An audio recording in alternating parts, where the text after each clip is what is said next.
Vamos dar início aos trabalhos do quarto e último painel dedicado ao tema Arquivos de Arquitetura e Urbanismo no Brasil. Será moderado por Maria Teresa Navarro de Brito Matos. Boa tarde a todas e a todos.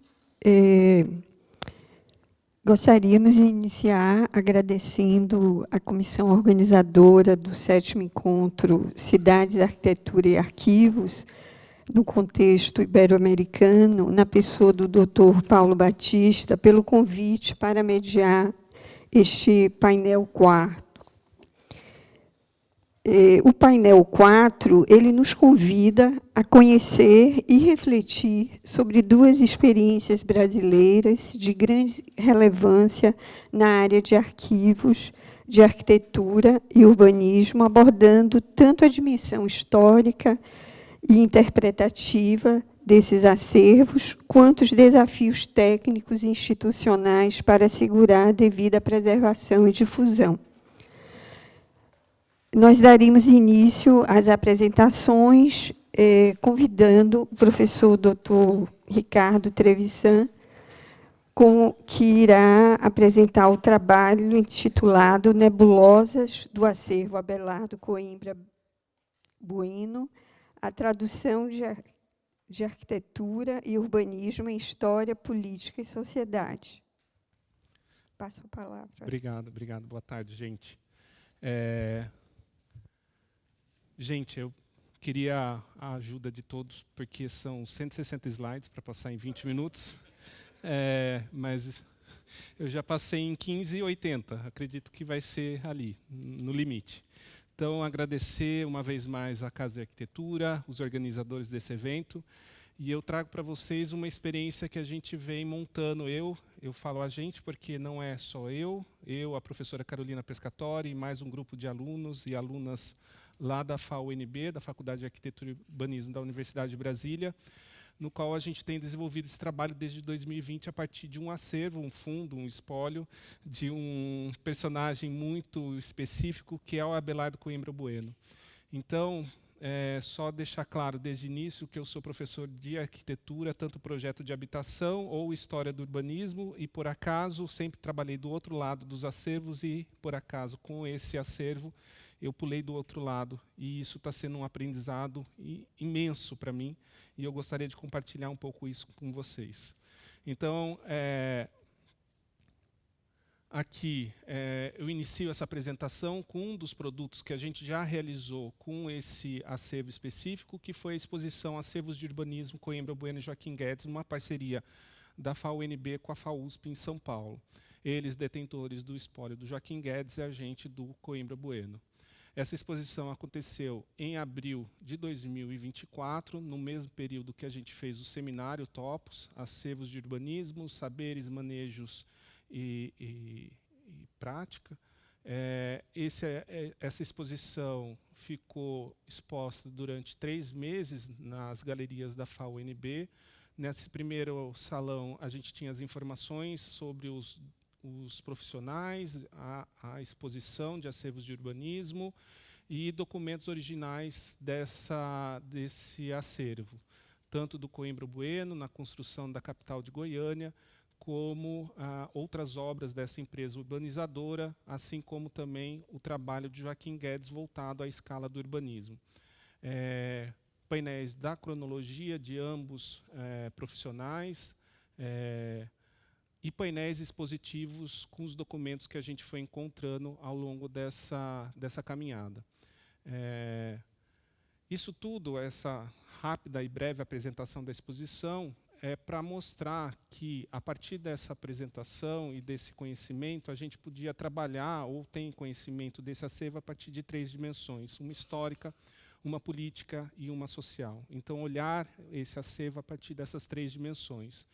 E desdobramento que essas dimensões nos trazem enquanto resultado, né? Então, um único acervo a gente dimensionou, e hoje a gente olha para 5 anos atrás e nunca imaginava que um único acervo que a gente recebeu poderia estar tanto trabalho e produzir tantas atividades ao mesmo tempo.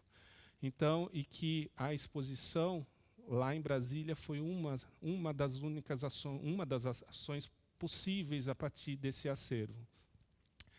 Então, e a organização dessa apresentação, eu trabalho a partir desse pensar por nebulosas, por constelações, por arranjos, e aí eu trago uma referência que trabalhou com a gente, a Margarete Pereira, professora da UFRJ, onde ela vai dizer que pensar por nebulosas é uma ação que não é neutra, não é conhecida, não é de todo conhecido, e se faz por esses arranjos e permite a gente fazer e tirar novas leituras a partir dessas apresentações.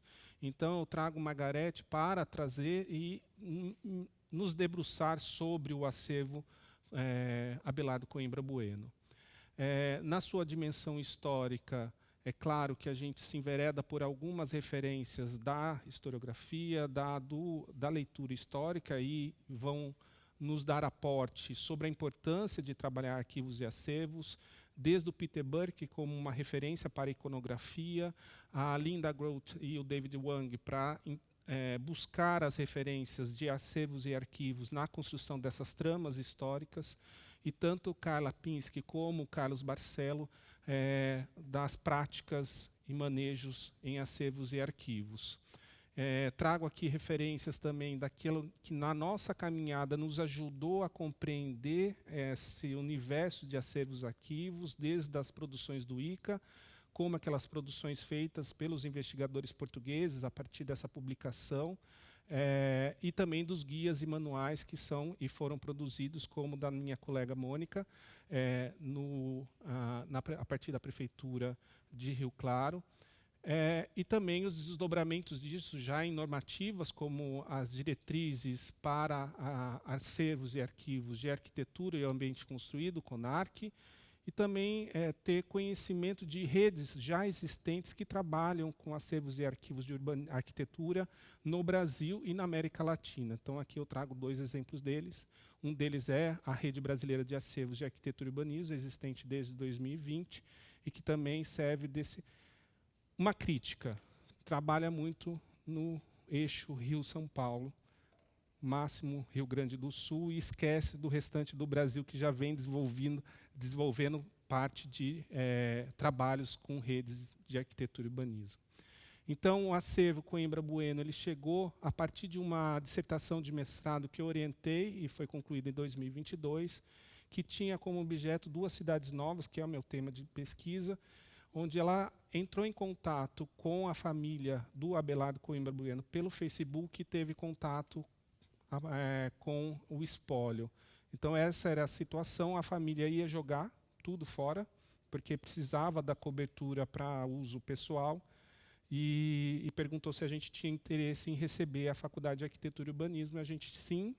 Isso chegou, o Abelardo é o da direita, o irmão dele é o Jerônimo, ambos eram os profissionais empresários da Coimbra Bueno, e esse espólio chegou para a gente em agosto de 2020, a partir da pandemia, em plena pandemia. Então, por um tempo, ela ficou arquivada, e nesse momento a gente abriu uma caixa para ver o que tinha, eu e Carolina, de máscara, todo paramentado, a gente fugiu em plena isolamento, e a gente viu que tinha muita coisa, além da construção de Goiânia, que é a principal obra dessa empresa. E nesse abrir uma caixa, a caixa de Pandora, a gente viu que tinha desde carta para Juscelino Kubitschek, dos irmãos Coimbra Bueno, até contas de luz e água a serem pagas. Então, a gente começou, a partir daquele momento, oficinas que nos deram aporte para essa aproximação desses documentos. A gente pleiteou verbas para o tratamento desse acervo junto à Fundação de Apoio do Distrito Federal, e também a gente partiu para a prática, que foi pegar 2 salas, tudo vazio por conta da pandemia, nossa sorte. A gente isolou uma sala da pós-graduação, e a partir daquelas oficinas a gente foi empilhando as caixas, manuseando as caixas, abrindo essas caixas, e com o auxílio de alunos de graduação, a gente teve o primeiro contato com todos esses documentos. Então, era um momento de identificação dos temas possíveis dentro desse orçamento, desse espólio. Na medida do possível, como dava, a gente foi tirando essas documentações, muitos documentos teóricos escritos, muitas fotos, imagens, poucas plantas e projetos originais, mas a partir dali a gente já foi arquivando e tratando esses documentos no seu primeiro momento, assim, sem muita preocupação com a higienização, só depois que a gente fez isso.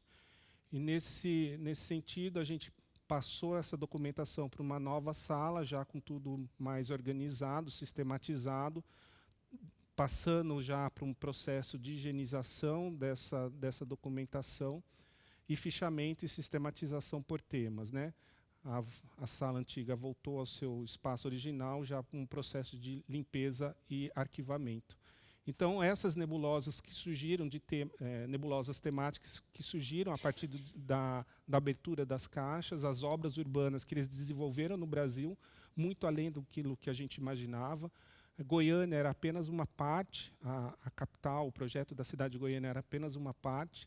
Outros negócios que envolveram a empresa, o envolvimento com o escritório e a Fundação Coimbra Bueno para a nova capital, que foi uma descoberta incrível. Então, aqui é parte dessa documentação, Goiânia, como capital nova de Goiás, muita documentação fotográfica. Aqui imagens de projetos, por exemplo, os bairros satélites que se imaginava que Goiânia cresceria a partir desses bairros satélites, a produção dos Coimbra Bueno no Brasil e fora dele, participação de Agache intensamente com os irmãos Coimbra Bueno, no período de 30, 40 até 50, o projeto de Curitiba, o plano diretor de Curitiba, que o Agache vai desenvolver para a cidade de Curitiba, e aqui esse manifesto por uma civilização sertaneja, que é algo que eles já imaginavam como, na defesa pela mudança da capital do Brasil, do Rio de Janeiro, para o interior, já imaginavam que ali poderia ser a criação de uma nova civilização brasileira, essa civilização sertaneja. Aqui projetos urbanos que eles desenvolveram no Brasil. Aqui um projeto para São João da Barra, que é essa cidade aqui existente, que além do plano diretor, eles vão propor novas cidades junto ao litoral, dentro de um programa de planejamento regional voltado ao turismo. Eles migram também de escala, vão para a escala da habitação de interesse social no Rio de Janeiro, propondo essa casinha modesta. Se enveredam por outros empreendimentos, até a indústria do petróleo, mas muito documentação sobre o refrigerante café-cola, que era algo que eles propunham criar, com a participação de vários profissionais. Também envolvimento com diversos políticos, desde a ditadura militar, como é o caso aqui do Geisel, mas também, independente da ideologia política, eles estavam sempre em cena, esperando a primeira oportunidade para colocar os seus projetos em pauta, né? Então, dentro dessa dimensão histórica, é possível ter uma nova interpretação, não só sobre Goiânia, mas sobre essa empresa privada, que muito da historiografia brasileira invisibilizava ou não dava atenção, e com esse estudo foi permitido ter várias e novas histórias sobre e a partir dessa empresa privada. Com relação à dimensão política, esse acervo nos permitiu também como a gente poderia, aquilo que eu apontei um pouco hoje pela manhã, é como se voltar para um acervo mais do que apenas na questão do manuseio, sistematização e higienização, é como nos debruçar para o acervo. E aí alguns autores que a gente trabalha e vem trabalhando nessa interpretação de dados, como a questão da arquivalização a partir dos estudos de Eric Kittler, a Ariela Azoulay, nesse entendimento de metodologias na aproximação dos dados e fontes para a qual a gente trabalha, e a partir da Jeanette Bastian, a questão do descolonizar e propor novas alternativas de leitura desses registros. Então, aqui eu trago alguns pontos que vêm norteando nossos trabalhos junto a esse acervo, a natureza política dos acervos e arquivos, então, dar vozes àqueles que que foram silenciados por muito tempo e a história não reconhece. Então, trazer um pouco daquilo que Benjamin coloca, da história a contrapelo, de trazer voz àqueles silenciados, e pesquisar no e com o acervo, buscando uma interpretação mais crítica desse passado.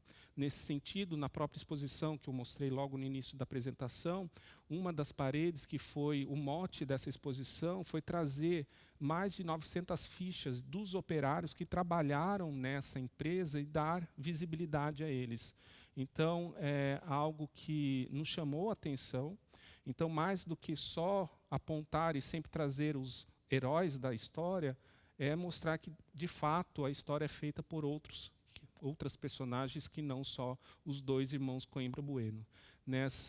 No painel que a gente faz, um pouco aqui traz a escrita desse painel, foram registrados mais de 949 registros de profissionais, sendo desses 949, 26 mulheres, uma única arquiteta engenheira presente, muitos aqueles que tinham uma profissão mais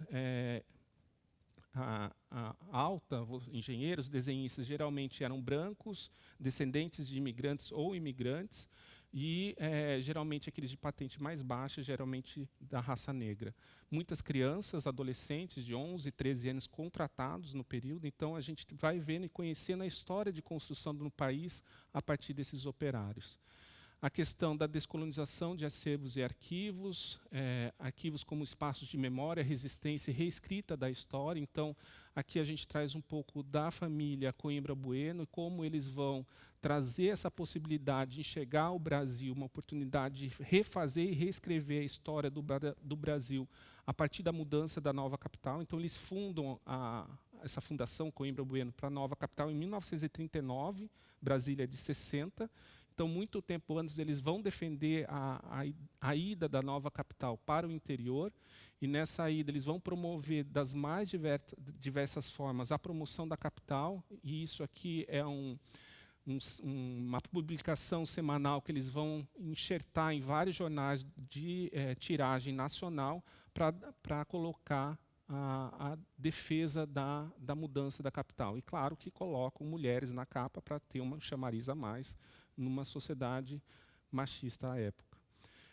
Também vão posicionar, frente à Guerra Fria, o seu lado da história. Então, a questão do problema do comunismo ou da questão comunista na história e como a gente poderia defender essa versão, e aí propondo também, e vão detalhar essa civilização sertaneja, que era, a partir de várias dimensões, política, econômica, como poderia desenvolver uma nova civilização no Brasil a partir daquilo que eles organizam e estruturam nesse documento. Então, a gente vê a impressão que eles tinham do Brasil, que era esse sertão, essa terra de ninguém a ser ocupada, mesmo num período que isso já era delimitado como várias tribos indígenas, povos originários, já ocupando essa área que, para eles, à época, não era terra de ninguém.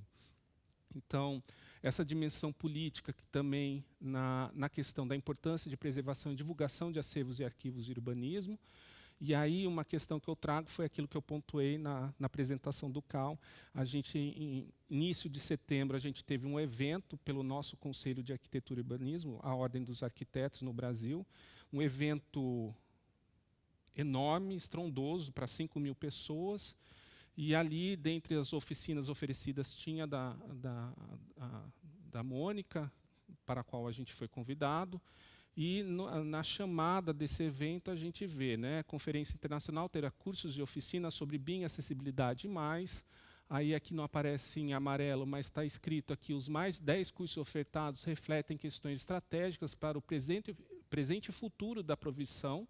Aí narra todos eles, práticas e avaliações, construção modular industrializada, acessibilidade, sustentabilidade, políticas públicas BIM, neurobiodesign e entre outros. Ou seja, a gente estava inserido entre outros. Aí, no final, que vem uma única frase falando da oficina, mas o menor parágrafo. Então, a importância que nossos órgãos, nossos conselhos, nossos gestores, aqueles representantes que deveriam defender a memória da arquitetura e urbanismo, nos desconsideram. Então, isso é um pouco da questão da dimensão política que o acervo possibilitou, e, por fim, a dimensão social, mostrar a difusão dos resultados obtidos, né? Como a gente vem trabalhando isso de forma a impactar e trazer essa relevância para os dados já obtidos. Então, desde monografias, a partir do curso do nosso magnífico Paulo, aqui presente, no qual eu ainda aqui em Portugal tive conhecimento da primeira edição do programa do curso de Arquivos de Arquitetura e pude realizar juntamente com a professora Carolina Pescatori, do qual resultou 2 monografias, tanto da Carolina, Exposição Coimbra Bueno, Companhia Limitada, Difusão Cultural e Educativa de um Acervo de Urbanismo, e a minha monografia, Arquivos de Urbanismo, por que não? Porque sempre defendendo a minha área, né? E aí, projetos também de pesquisa junto ao FCT nosso, que é o CNPq. Então, a gente foi contemplado com bolsas de pesquisa, eu pesquisando a construtora, a Coimbra Bueno e o plano de novas cidades, enquanto a Carolina está trabalhando a questão da Fundação Coimbra Bueno no Brasil Central. Trabalhos também voltados não só para a iniciação científica, para pós-doutorado. Então, o próprio Paulo finalizou essa semana o pós-doutorado dele lá com a gente, na UNB. A Sandra Pantaleão é outra pós-doutoranda e uma arquivista que está desenvolvendo o seu trabalho junto com a professora Carolina Pescatori. Lá, ao final de 2 anos de trabalho intenso junto ao acervo, surgiu o segundo seminário TOP, os acervos e arquivos de urbanismo, saberes feitos e manejos, aí reunindo profissionais tanto do Brasil como de Portugal. Do seminário resultou cada fala num capítulo desse livro, Acervos e Arquivos de Arquitetura e Urbanismo,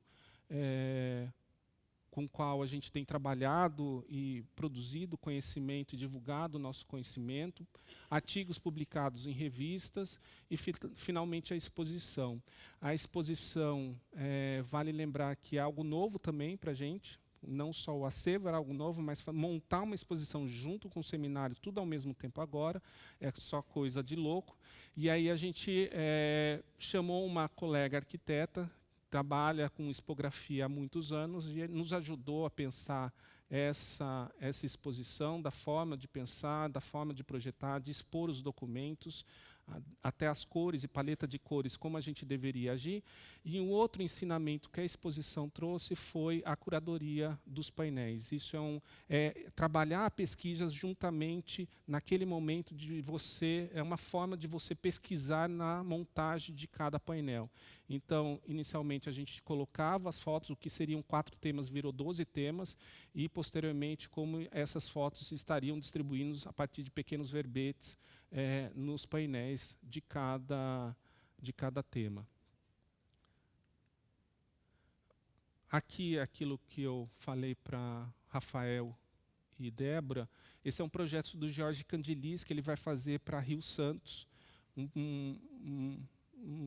400 quilômetros de planejamento regional urbano para o litoral de São Paulo, Rio de Janeiro, que ele vai apresentar, e esse documento a gente encontrou no acervo. Não sabemos a relação que o Jorge Candilis vai ter diretamente com os Coimbra Bueno, mas é uma fonte a ser explorada. E a outra parte também, que é de brincar, colocar música e começar a montar a exposição, que a gente não tinha dinheiro.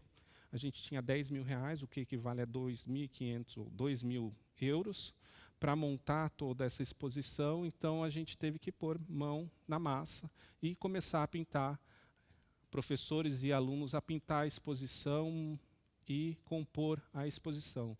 Uma equipe que contou com vários alunos, então isso é uma forma de aprendizado, de formação também desses alunos, e que a gente teve o prazer de lançar juntamente na abertura daquele seminário. E, posteriormente, algo que ninguém fala também, que é desmontar a exposição, que é um trabalho muito mais demorado do que montar. E agora essa exposição já ganha pernas próprias, foi para Goiânia, na sua, acho que um local de importância. A reitora acabou de visitar, ela ia terminar agora semana passada, mas com a visita da reitora da PUC de Goiás, da Pontifícia Universidade Católica, ela pediu para que se estendesse até 14 de novembro, porque ela quer dar mais publicização a essa exposição, porque ela achou fantástica. Então, isso é importante também, e ela já está com programação para ir para São Paulo, na FAO USP, o ano que vem. Então, isso é para mostrar um pouco daquilo que a gente vem desenvolvendo com o único acervo. E agora a gente teve a notícia que a gente já é detentor do espólio do Oscar Niemeyer, da produção dele em Brasília, principalmente referente ao campus da Universidade de Brasília. Então, é mais um acervo aí que vai chegar até nós, e a gente tem já exposição para o ano que vem, Niemeyer em casa, com uma exposição na Casa Niemeyer, lá em Brasília. Então, era isso, pessoal.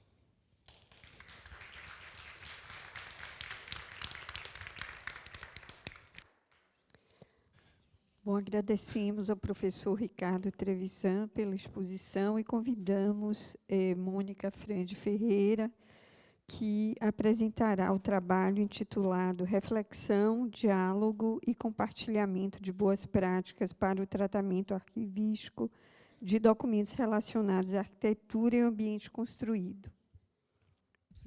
Bom, eu trouxe o manual aqui, quem prestar atenção, eu percebi que está prestando atenção, ganha, tá? Bom, pessoal, aqui a gente vai chegar numa parte muito prática, é muito baseada na nossa realidade, né? Uma realidade com poucos funcionários, uma instituição pública municipal, né? Equivale a prefeitura, né, de Rio Claro. Nós somos uma autarquia, então, da administração indireta.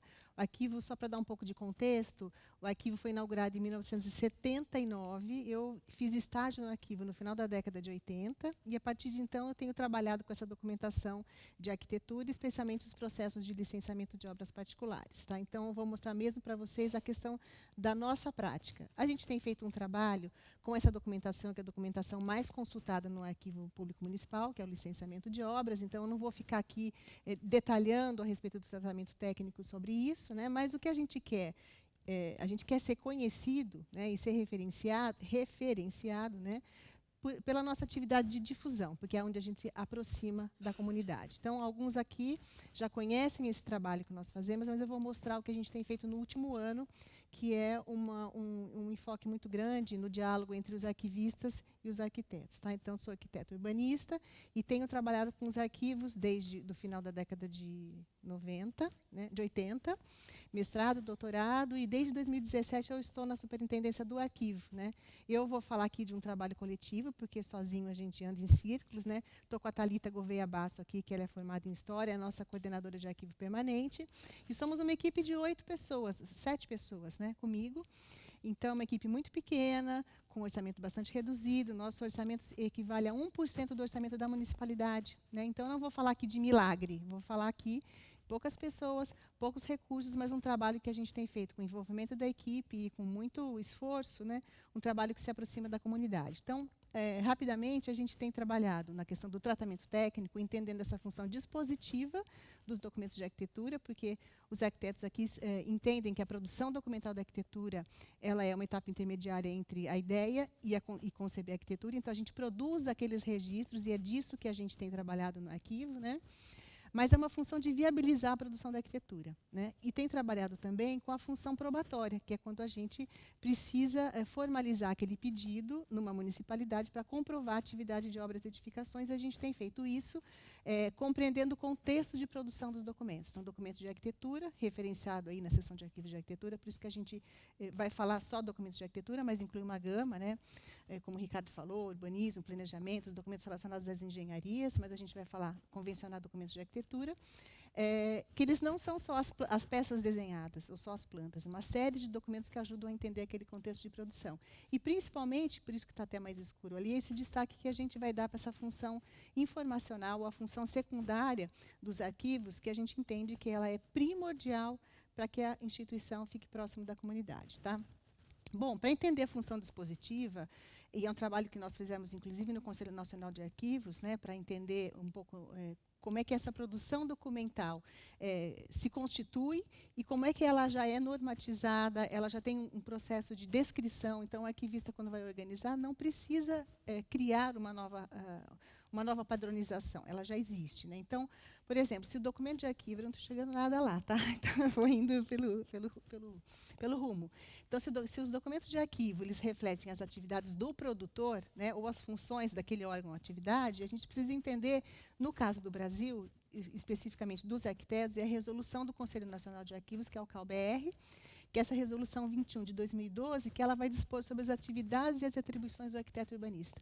Então, por exemplo, aqui a gente tem arquitetura e urbanismo, de interiores, paisagismo, patrimônio histórico. Eu não vou ler todas, mas é uma infinidade. A gente aqui tem 11 campos de atuação, atividades e atribuições do arquiteto. Então, isso já está definido. Então, a gente pode imaginar a diversidade de espécies e tipos documentais que a gente tem na arquivologia, né? Já que o documento reflete a atividade do produtor. E, além disso, também, a gente tem que essa produção ela é normatizada. No caso, as normas brasileiras de a ABNT, a Associação Brasileira de Normas Técnicas, ela vai estabelecer, que aqui está aqui do lado, né, quais as normas para você desenhar aquela arquitetura, né? Então, a gente sabe que tem regramento para tudo, até da dobra das folhas. Então, a gente sabe que existe um certo controle dessa produção documental, né? A gente sabe que ela é muito diversa, mas ela tem uma certa padronização, ou deve seguir uma certa padronização. Então, só para projeto, por exemplo, né, porque se cada função específica, né, corresponde a uma atividade ou função, né, daquele arquiteto, a nossa ideia aqui era criar um controle de vocabulário, para criar um glossário, para quando for indexar essa documentação, já ter uma padronização, né? Quando a gente estabelece metadados, é importante para isso.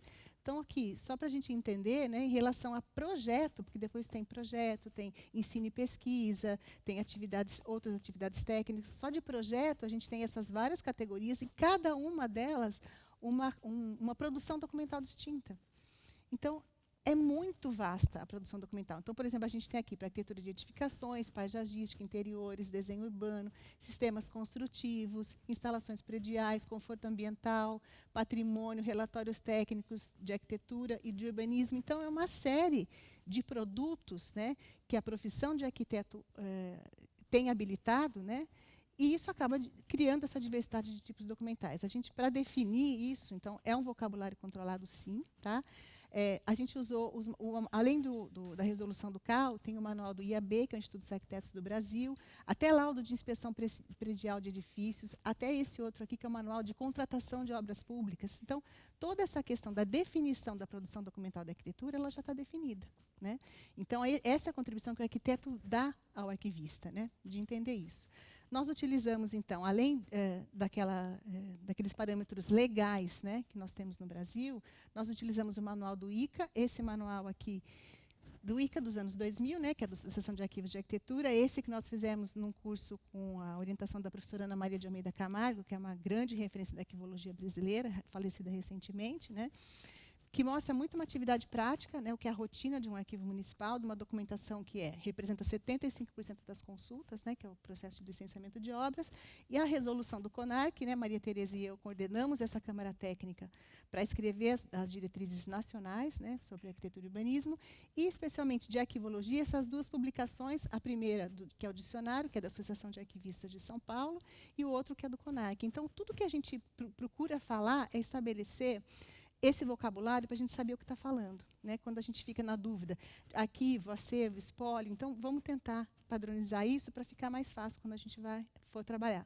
Não é para ler, tá? Mas só para entender que, em relação ao projeto, a gente chegou, tanto no manual, a gente começou a definir um glossário de espécies e tipos documentais, né, que é um controle de vocabulário, começamos no manual e aperfeiçoamos aqui no CONARC, né? Então, só para projeto, já tem toda a definição, a gente não precisa inventar. Então, é importante que a gente comece isso no Brasil, vocês que estão organizando os acervos, em cima desse controle de vocabulário. Não foi a Mônica que inventou, nem a Maria Tereza que inventou, né? A gente fez esse compilado de toda essa questão legal. Então, quando a gente apresenta isso no manual do CONARC, na resolução do CONARC, a gente respeita, então, os parâmetros arquivísticos, os parâmetros legais, normativa do CONARC, então isso já está estabelecido e sempre pode ser aperfeiçoado, sem dúvida, tá?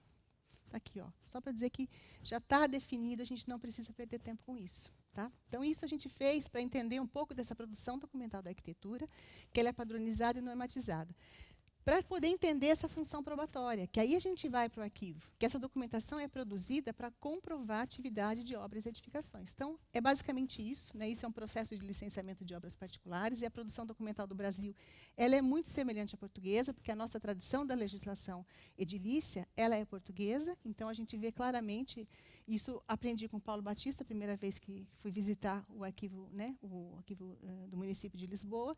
Então, é um pouco da cara da nossa documentação, né? né? O que chama mais atenção para nós é a peça desenhada, que é a nossa prancha, né? Então, para você chegar para o arquivista e falar planta, já me perguntaram, mas o que é planta? Né? É a planta, vegetação, ou é o que está contido na prancha? Né?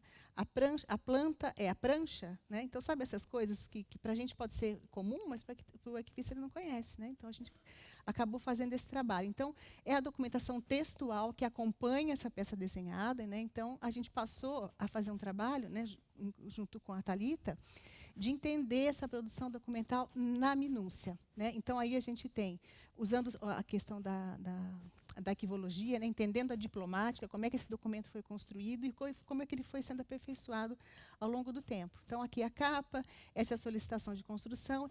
E, gente, é possível falar um dia inteiro sobre um desse documento, né? Quando a gente estuda. Então, o que eu quero dizer para vocês é que antes de chegar no trabalho de difusão, para a gente fazer uma difusão objetiva, né, e simples, e revelar o potencial informativo desse documento, você precisa ter esse trabalho sério de pesquisa em cima dele. Né? Então, aqui, as solicitações, as guias de recolhimento de imposto e a própria prancha, e entendendo os processos de tramitação, e tudo isso está relacionado à legislação edilícia.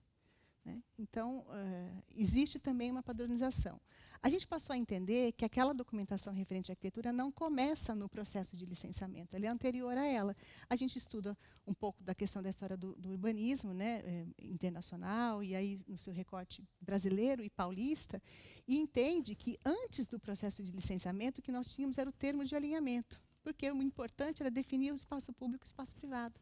Não era, a questão da saúde pública ela era relacionada só ao espaço externo da edificação, não exigia a elaboração de planta. Então, nós temos esse documento textual. Então, isso é documento de arquitetura. Não tem um desenho. Né? E aí entra na questão do manuscrito, que era importante o trabalho que a Alexandra está fazendo, para a gente entender essa leitura. Né?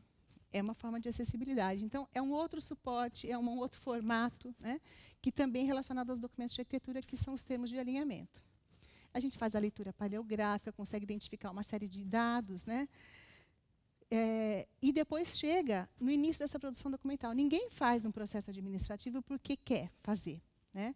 E ele faz de uma maneira padronizada que está contida na legislação. Então, a gente chega aqui entendendo isso, a legislação está aqui. Aí é um outro livro, bonito a gente buscar em arquivos vínculos. Esse aqui é o livro do Tombo, que é o nosso livro que contém a legislação, né, urbanística. Então, ele está aqui. A gente traz também. E o interessante é que, como é que eu vou tirar isso do arquivo? Como é que eu vou fazer a difusão disso ou ajudar com que as pessoas leiam esse documento? A gente começou a produzir facsímiles desses documentos para poder utilizar numa oficina que a gente tem feito, que eu vou mostrar lá fora. Mais tarde, desculpa. Aqui é um processo é um prontuário funcional. Ninguém identifica isso como documento de arquitetura. Mas quando você pensa em contexto de produção, que é o que a gente precisa pensar, esse documento é super relevante. Ele contém informações da pessoa que avaliava todos os processos.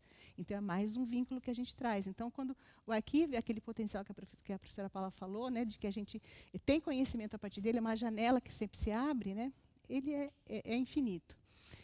Quando a gente analisa essa documentação, a gente foi analisando e foi buscando também os elementos que a gente fala, né, formais e funcionais da arquivologia. Então, a gente tratou de forma, né, aqui é uma cópia, o que é original, o que é cópia, o que é mais importante, o que não é mais importante. Então, a gente foi entendendo não só a questão da produção documental da arquitetura, original e cópia, mas qual a ação de conservação que fazíamos no original e na cópia. Então, eu trago aqui, né? Vou ter que ser rápida. A forma, o formato de prancha, a padronização da prancha. Você planifica, você não planifica, o documento é dobrado, pode ficar dobrado ou não. Então, toda opção que a gente tomou, quando a gente fez o tratamento técnico, quando a gente chegou na difusão, teve todo esse trabalho antes, né, de conhecimento em cima dessa produção. Formato de cartão postal é uma documentação de arquitetura? Sim. Né, porque é um formato de cartão postal, ela é iconográfica, porque ela traz uma imagem, né, o signo do documento é a imagem. A questão do formato também, né, essas plantas cadastrais que a gente viu até essa semana no Arquivo Municipal do Porto, ontem, né, que é também uma documentação de urbanismo super interessante, né, que também faz o vínculo com aqueles processos. O livro de registro de profissionais, Aí é uma gama imensa que trabalha, né, porque você consegue identificar esses autores, esses produtores, que ninguém é conhecido na história do urbanismo brasileiro, mas que para aquela comunidade, para Rio Claro, por exemplo, eles têm uma relevância. Né? É isso que a gente quer trabalhar, com aquela arquitetura comum, invisibilizada, né? Porque é importante para a comunidade. Aqui também é um outro livro de registro de construtores, e é bonito a gente identificar como é que esse documento de manuscrito ele passa a ser impresso, porque ele acaba tendo informações corriqueiras, né, onde você chega hoje num formulário Google, né, quando você vai preencher o processo no ato digital. Então, e quais informações são relevantes, né? Então, aqui, o livro de construtores. A gente fala de gênero documental e a gente entendeu, né, até em conversa com a professora Ana Maria, que o documento de arquitetura, o processo de licenciamento é iconográfico e ele passa a ser cartográfico quando você usa elementos da cartografia para representá-lo. Então, aqui a gente tem, do lado de lá, são os cartográficos e esse aqui é o iconográfico. O cartográfico é um subgênero do iconográfico. A gente trabalha a técnica de registro e é muito interessante porque a fotografia é uma técnica de registro, né? O desenho é uma técnica de registro, o textual é uma técnica de registro, então a gente acaba entendendo também esses elementos aí que a gente fala que são formais, né, da arquivologia. A gente passou por um trabalho grande de identificação de danos, então o que é dobra, o que é vinco, o que é zona perdida, o que é zona separada, tudo para criar um vocabulário, a nossa intenção é sempre essa. E todas essas imagens que estão contidas aqui, nesse manual, que é muito simples, de leitura muito simples, né, é baseada na nossa realidade. Né? Então, a nossa ideia é aproximar de quem está vendo isso, né, que é uma situação comum. Isso é o fato e a realidade que a gente tem nos arquivos. Tá? Falamos também da questão do espaço de guarda, e o arquiteto tem uma função importantíssima, né, controle de temperatura, de umidade, todos os elementos que ajudam na conservação dos documentos, da preservação, então, o acondicionamento primário, secundário, terciário, o armazenamento. E a gente vai mostrando aqui algumas possibilidades que a gente tem feito em Rio Claro, como essa, que é essa mesa de digitalização, que a gente não tinha dinheiro para comprar um scanner planetário. A gente pagou isso daqui, não saiu 10% de um valor do scanner planetário, sem manutenção nenhuma. Então, a gente, né, reunimos a nossa equipe, como é que a gente pode ter uma solução efetiva e de baixo custo, e que a gente possa popularizar. E é o que a gente está fazendo. Camp também já está usando essa mesa. Né? Então, a gente faz a tomada digital de imagens, segue todos os requisitos do CONARC, né, que estão na nossa resolução 56, e estava numa resolução anterior, mas tem resolvido. Então, a nossa prática, o nosso dia a dia, tem nos apontado essas possibilidades de que a gente não precisa fazer milagre para dar difusão para essa documentação. Acesso também, o que a gente faz? Thalita organizou uma listagem muito simples, que a gente já coloca alguns dados, alguns metadados, né, através da leitura do documento, e, ao mesmo tempo, já coloca algumas questões de conservação. E que a Thalita faz progressivamente, né, anualmente, esse plano do que ela vai recuperar ou não. Não dá para planificar, não se pode separar todas essas plantas do textual, porque ele é um conjunto indivisível, ele é um processo. Tá? Aqui também a gente sempre coloca, e o que a gente testa, a gente divulga, né, para todo mundo entender e nos ajudar a aperfeiçoar, e se deu certo, ótimo, se não deu, vamos trabalhar para aperfeiçoar. Né? Mas é isso que a gente tem feito, que é a difusão, que aí é muito baseado no trabalho da professora Luísa Belotto, outra arquivista muito importante do Brasil, né, trabalhou bastante aqui em Portugal, no projeto Resgate, que ela diz o seguinte, que para além dessa questão administrativa e acadêmica que a gente tem nos arquivos, a gente precisa trabalhar a dimensão popular e cultural. Então, é isso que a gente quer fazer. A gente quer trabalhar para quem nunca entrou em arquivo, para quem não conhece essa informação.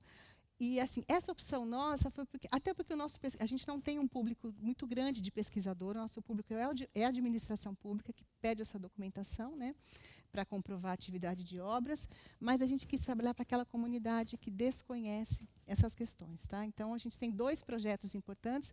Uma chama, o título dado pela Thalita, A Casa Mais Que Morada, né, projetar para construir, como que é? Projetar para conhecer, não, projetar para construir e conservar para conhecer. Tá? A Thalita, ela dá o título romântico, a historiadora, né, então já viu. E o projeto Arquiaventuras, que complementa esse projeto, e, na verdade, o Arquiaventuras ele acaba sendo pulverizado em todos os projetos que a gente faz. Tá? Mas é isso. Então, como que a gente monta a exposição? Essa exposição não ficou em 1.000 euros, não ficou em 6.000 reais. Tá? Baixíssimo custo, mais um envolvimento da equipe, né, e uma intenção de que a gente precisa fazer, não precisa gastar tanto dinheiro. Então, a gente envolve a equipe, todo mundo ajuda. Né, e é isso, gente, é um espaço no museu, não é no arquivo, porque eu não tenho um espaço expositivo, eu só tenho um salão para atividades, né, que é acho que 1/3 desse salão aqui. E o museu, a gente acaba tendo a estratégia de você buscar uma área central, você busca um contato com a Secretaria de Cultura em Rio Claro, então você vai ampliando um pouquinho essa questão estratégica para se entender o arquivo, né? Porque arquivo todo mundo acha que é uma unidade com pouco prestígio, né? Então, essa associação com o museu foi importante. Então, fizemos, gente, painéis adesivados, a gente não expõe o original, né? Então, o fato da gente digitalizar, fazer a tomada digital, adesivar nesses painéis aí, depois a gente pode levar os painéis para tomar sol, para tomar chuva, em outros lugares. Então, essa exposição foi um momento, ela está pronta para levar para qualquer lugar, e não vai ficar no acervo, porque exposição não fica na reserva, né? Ela tem que ser difundida. E a gente adesivou plantas no chão, fez os jogos pedagógicos, e é isso, ó, simples, né? Criou essa exposição, a gente deixa as crianças brincarem, fez os jogos pedagógicos, e é isso que, para nós, é a exposição, né?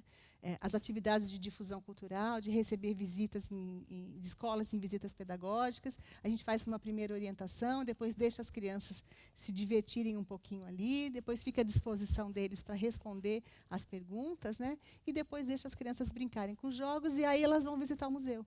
Então, é uma forma de parceria entre as duas instituições, uma ajuda a outra.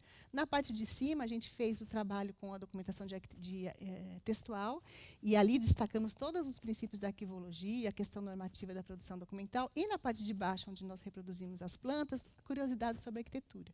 E as crianças têm muita curiosidade, né? Thalita, que também fica comigo nesse atendimento às crianças, a gente vê como eles são bastante curiosos, né?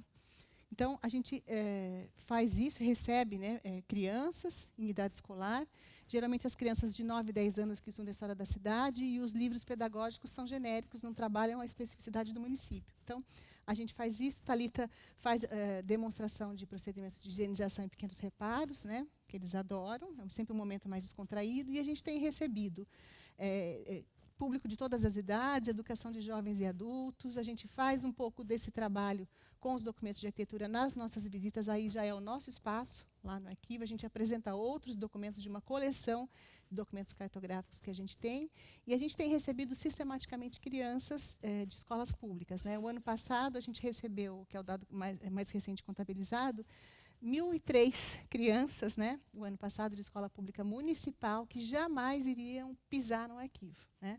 Antes, nós tínhamos visitas, e eram visitas que acabavam ficando só para as escolas particulares, que tinham condição de levar as crianças lá. Então, a gente conseguiu isso. Mas e a questão? E quando, esse ano, por exemplo, se nós não tivéssemos uma alternativa, a prefeitura não tinha condição de pagar o ônibus, né? Então, nenhuma criança no arquivo no primeiro semestre. A gente resolveu dessa maneira, né, com os jogos do projeto Arquiaventuras, que a gente fez com os nossos documentos de arquivo. A gente produziu os jogos pedagógicos, e esses jogos a gente foi concebendo com as crianças, fez parceria com a Secretaria Municipal de Educação, com o Centro de Habilitação Infantil, né, que tem crianças com necessidades especiais. A gente criou um jogo, reproduziu e entregou para cada escola pública. Então, esse é um conjunto de 9 jogos, 6 jogos já estão nas escolas públicas. Então, independente de nós fazermos a visita pedagógica e estimularmos as crianças com documentação de arquivo relacionada à arquitetura e espaço construído, tem uma professora lá fazendo isso, né? Então, é uma política pública arquivística com documentos de arquivo. Então, quebra-cabeças, e lembrando que as peças, elas são todas impressas para baixa visão, elas têm canto arredondado, algumas estão em braille, algumas estão em libras, que é a língua brasileira de sinais. Tem peças adaptadas para crianças com dificuldade motora.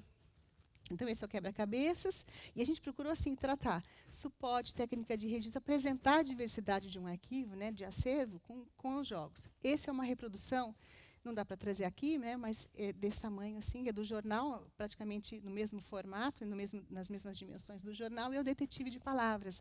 As crianças usam para entender palavras de grafia antiga. Foi uma demanda da professora de português, né? Então, isso parte do arquivo, mas quando a gente abre isso para as professoras coordenadoras, né, da Secretaria Municipal de Educação, o trabalho, né, Thalita, ganhou uma outra dimensão, e a gente pôde entender na prática e muito efetivamente o que era essa questão pedagógica do jogo. Não é o que o arquivo achava que podia ser pedagógico. A gente tem que juntar essas duas especialidades. O caça-palavras, que é a sopa de letrinhas aqui, o jogo da memória. Esse jogo da memória ele é grande, né? Ele não é só um jogo para jogar sentado. O professor de educação física queria um jogo para ele jogar ao ar livre com as crianças.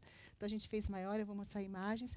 Esse jogo é um jogo da vida aqui, né, de Portugal, mas é um jogo de tabuleiro. Ele tem 290 cartas, as peças são adaptadas, então tem cartas de verdadeiro ou falso, quiz, mímica, soletrando, diversas aqui, achei que tivesse posto mais, né? E esse daqui, que é o Arquipalavras, ele trabalha as relações étnico-raciais, então são imagens da comunidade negra, em várias técnicas de registro, tem jornal, tem foto colorida, foto preto e branco, e a gente associa palavras, e essas palavras elas estão todas impressas para baixa visão, grafadas em braille, e não aparece aí, mas é o que a gente doou agora para as escolas, tem a língua brasileira de sinais. Tem outros painéis também, que a gente brinca um pouquinho do antes e do depois. Esse livro é um livro de arte e colagens, ele é totalmente desmontável, então as crianças vão montando, a professora tira as fotocópias, as crianças vão montando. Então, além de conhecer a história da cidade, eles vão trabalhando coordenação motora fina também. Então, quando a gente fala que envolve todas as habilidades, envolve não só intelectual, mas motora. Tá? Então, eles vão montar esse livrinho, que é sobre a história da cidade. E o Clara vai comemorar 200 anos daqui a 2 anos. Então, não é um pós-doutor que vai escrever um livro sobre a história da cidade. São as crianças que vão interpretar aquilo que eles acham que é a história da cidade. Então, está padronizado como é que fala? As professoras nos ajudaram a chegar na linguagem da criança e elas já estão aplicando isso em sala de aula. Então, é um pouco disso que a gente tem, desse trabalho sendo utilizado, né, desses jogos, tanto no nosso arquivo para crianças de educação especial, ele eram crianças surdo-mudas, o Dia da Família na escola, que aí a gente tem essa questão intergeracional, joga pai, avô, filho, né, então reúne a família em volta desse assunto, crianças de projetos sociais, e aqui essas atividades incorporadas na rotina escolar, para a idade, é diferente daquela que a gente criou. Então, tamanha é a condição que a gente teve de conseguir um público amplo. Está aqui. Aí, né, o título do trabalho a história de Rio Claro e a importância do arquivo municipal. Então, não somos nós que estamos falando, olha, o arquivo é importante. As crianças, isso vem deles. Né? Tamanha é a questão da introjeção dessa política pública. Então, é um trabalho que reúne... A gente tem feito formação de professores, né? Então, isso é uma novidade que a gente tem trazido, para estimular os professores a trabalhar esse material em sala de aula e também buscar dos professores o que interessa para eles para passar em sala de aula. Então, a gente, com esse assunto, a gente já falou sobre as crianças, já falou sobre professores, agora a gente, com o manual, quis atingir um outro público, que é o técnico que está lá no arquivo, que está organizando os acervos e que não vai ler todos os livros de referência, porque ele nem tem acesso ou não tem tempo, mas ele vai ler um manual, de uma maneira muito fácil, muito rápida, de baixo custo de impressão também, e a gente também tem no digital, então o manual está aí. E o que a gente traz também de novidade, é que a gente testou isso, testou no seguinte sentido, a gente apresentou, né, Joana, no primeiro seminário, que foi a oficina, onde a gente fez facsímiles e vai mostrando um pouco dessa produção documental para os arquitetos. Então, a gente fez tanto aqui, no seminário da Joana, no Archives, quanto para estudantes de arquitetura, como a gente fez aqui para profissionais de arquitetura e urbanismo no Conselho de Arquitetura e Urbanismo de São Paulo. Nós organizamos também o primeiro encontro nacional, né, junto com Maria Tereza, o primeiro encontro nacional de arquivos de arquitetura, no âmbito de um conselho, de um congresso nacional de arquivos. Então, sempre tem uma parte mais prática, uma parte mais teórica, depois uma parte mais prática, que é a oficina. Aqui está o material que a gente leva para as oficinas. Né? Então, aqui foi uma iniciativa que foi no âmbito da Faculdade de Arquitetura, mas junto com o pessoal da arquivologia. Então, a gente está reunindo nas universidades os alunos dos 2 cursos. Participamos também da Conferência Internacional no CAL, né? E assim, uma coisa que eu gosto muito, tenho muito orgulho de falar, a gente vai identificando esses parceiros e chamando para falar junto. Né? Então, está aqui o Rafael, está aqui o Ricardo, a Débora, e a Cris também. Né? A gente está criando essa rede de apoio, né? De pessoas que querem contribuir, colaborar e partilhar. Né? Aqui é o primeiro encontro de arquivos de arquitetura do Mercosul, né? Maria Tereza comigo ali também, nós organizamos, começando a identificar na América Latina quais seriam esses parceiros. Né? E tudo isso envolve todo mundo do arquivo, as 7 pessoas. A gente não faz nada sozinho. Então, gente, eu preciso levar para o avião, como é que eu faço? né? Então, vamos criar uma embalagem. Ali a gente está com os 2 estagiários, esse é o nosso técnico de laboratório, né? E é o material disponibilizado. Então, todo mundo participa de tudo, não é um projeto de um ou então que ninguém está sabendo. Tá? A gente também organizou eventos, aí já é uma questão acadêmica, a gente fez o primeiro colóquio Brasil-Portugal, documentos e arquivos de obras e edificações. Então, é um protocolo de cooperação técnica que a gente fez aqui com a Casa da Arquitetura, com a Associação de Arquivistas de São Paulo, o Arquivo do Município de Rio Claro e o AML, né, que o Paulo participou, a doutora Helena Neves. A gente vai fazer o segundo ano que vem, né? Então, justamente numa efervescência que a gente estava no Brasil, nessa questão dos acervos, a gente buscou dialogar. O que cada país tem feito de referência, e um encontro como esse de hoje nos faz aprender, né, entender que tem gente muito boa trabalhando. A gente participa dos eventos fora do país, coordenados sempre pelo professor Paulo Batista, né, Paulo? Eu sempre te agradeço a cada oportunidade que você me dá. O curso de formação, tanto de arquivos e bibliotecas, que a gente tem as nossas 3 queridas alunas que vieram aqui prestigiar, né, quanto de arquivos de arquitetura. Participa também de vários seminários do Brasil, né? Fez a Câmara Técnica no CONARC, né? Aí já é uma postura nacional, uma diretriz nacional. Então, a gente procura trabalhar, e aí é uma coisa que somos em 3 para isso, né? Thalita, a Carol, 4. Thalita, Carol, eu e o Edinaldo, né? O Edinaldo é o único arquivista que a gente tem no município, né? Thalita é historiadora, eu sou arquiteta, e a Carol, administradora de empresas, cuida da difusão. A gente senta, reúne e quer atingir todos os públicos. Então, não tem um público-alvo. Público, a gente é o público, né? E procura sempre trabalhar de uma maneira muito acessível. A gente faz calendário, também mostrando a nossa documentação. A gente está na rede social. Quem quiser seguir a gente, Arquivo de Rio Claro. A gente noticia tudo, né, relacionado à documentação de arquitetura. E é isso, gente. Dá para falar mais tempo, né? Mas o que eu quero mostrar para vocês, e a gente sempre quer mostrar aqui, é que é possível fazer. Não é milagre, né?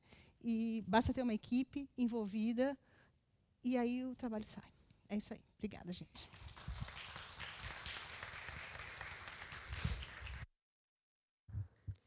Bom, nós agradecemos a Mônica pela exposição e convidamos a Mônica e o Ricardo para se juntarem a nós para abrirmos para perguntas e comentários. Bem, o Ricardo nos convidou a refletir sobre o conceito de nebulosas, uma abordagem dinâmica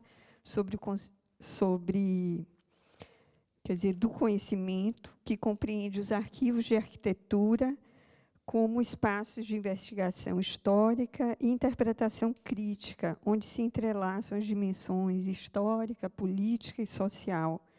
E, a partir do acervo do Abelardo Coimbra Bueno, propõe uma leitura da história urbana e arquitetônica do século XX, destacando a complexidade e o valor interpretativo dos documentos arquitetônicos.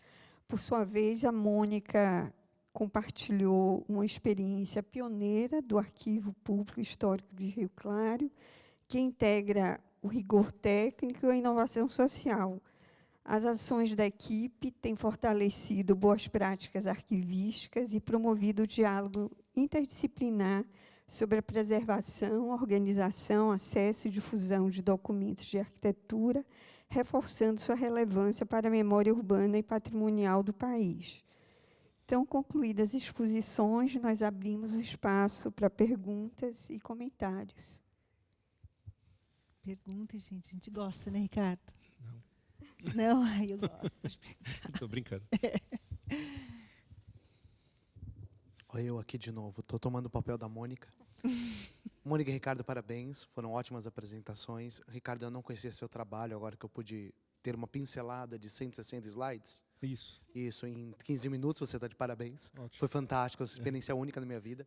Mas, falando muito sério, parabéns, realmente. Você se aprofundou num nível, assim, uma teia de aranha que virou uma nebulosa maravilhosa. Realmente acredito que muita coisa boa saiu de lá e vou me aprofundar nos seus estudos bem em breve, principalmente envolvendo Joaquim Guedes, o qual eu tenho uma parte do acervo hoje guardadinho ali, esperando a família assinar. Mas estamos nessa conversa. Né?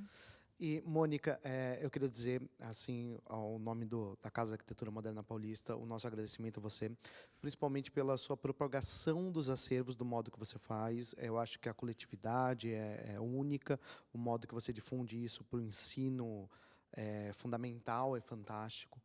E a maior dúvida que eu tenho, talvez seja até um pouco engraçado, é da onde os seus estagiários tiram tanta criatividade para fazer vídeos na internet? Não sei se vocês acompanham o acervo de Rio Claro, mas eles têm vídeo toda semana sobre uma curiosidade sobre o acervo. E eu queria saber se existe alguém roteirizando isso, ou se são eles que fazem. Eu quero saber a verdade disso. Eu preciso saber disso. Então, por favor. Já? Você está com o microfone. Ah, é. Estou acostumada. Rafael, nós contratamos uma empresa, pagamos 3 milhões de reais por ano, entendeu? Olha, quando eu falo para você que a equipe motivada produz, a equipe motivada produz. Né? Então, para você ter uma ideia, a Carol, que é a coordenadora da difusão, e tem 2 estagiários, um que fica de manhã, um que fica à tarde. Então, somos nós, né? Um dando ideia para o outro, a Thalita aperfeiçoa a técnica, a Thalita dá sempre a poética da questão, às vezes eu vou no acervo, porque eu fiz estágio no Arquivo de Rio Claro, depois eu fui pesquisadora, depois fui conselheira do superintendente desde 2017, então assim, eu conheço o acervo, né? E respeito muito o trabalho da equipe. Então, quando a gente dialoga, a gente amplia demais e a gente vibra com cada vídeo, né? Quando eu falo que a gente tem que usar essa questão da nova linguagem, mas achando o equilíbrio, porque você não pode ser caricato. Você não precisa ser sério para dizer que é uma instituição séria, mas não precisa ser caricato. Então, eu acho que eles acharam a dose. E é uma coisa assim, eles apresentam, a gente curte, ou a gente fala, menos, coloca mais documento, que a gente sabe dos documentos, né, o que tem. Então, é isso, é a gente e a gente. Tudo é assim. Tá? Você vê a mesa que a gente customizou? Essa solução é uma solução que já tem várias instituições no Brasil que estão usando isso. E assim, é fundamental a gente comunicar. A gente não tem medo de concorrência, não existe essa palavra, entendeu? E a gente chama os amigos, a gente prestigia os amigos. Né? É isso, quando a gente colabora e a gente faz isso, né, Thalita, com uma tranquilidade, né? É lindo, o resultado é sempre muito positivo. Obrigada. Gente, eu adoro perguntas. Vamos lá, pode fazer. Obrigado. Bom, felicito as 2 extraordinárias apresentações, tal como todas as anteriores. O que eu vou dizer não é propriamente uma questão, é uma reflexão que me suscitou a apresentação do professor Ricardo, que tem que ver com o seguinte. Portanto, falou-nos no acervo da Coimbra Bueno, no fundo da Coimbra Bueno. Na verdade, aquilo que nós chamamos, no meu entender, portanto, arquivos de arquitetura, ou arquivos de arquitetura e urbanismo, mas também se aplica aos arquivos pessoais ou privados de arquitetos, na verdade são arquivos empresariais, pelo menos na sua origem. Ou seja,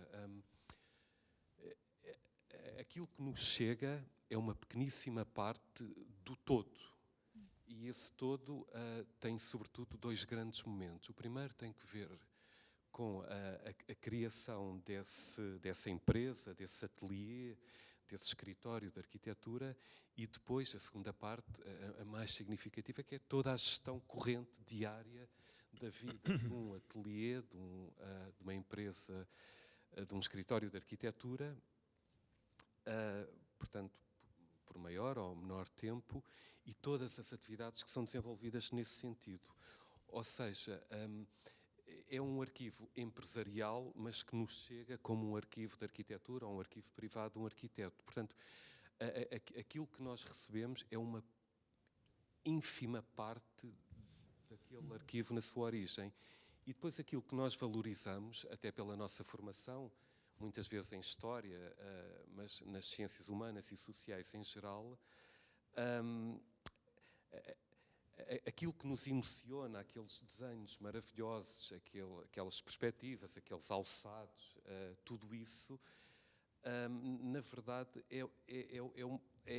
é uma parte ainda mais pequena. Ou seja, toda a documentação, a grande maioria dessa documentação tem exatamente que ver com a gestão corrente dessa empresa, desse escritório, Portanto, essa documentação é produzida por razões probatórias, portanto, fiscais, administrativas, legais. Aquilo que nos emociona, não é? Aquele valor secundário de investigação, etc., é algo que é apenas ganho com o tempo.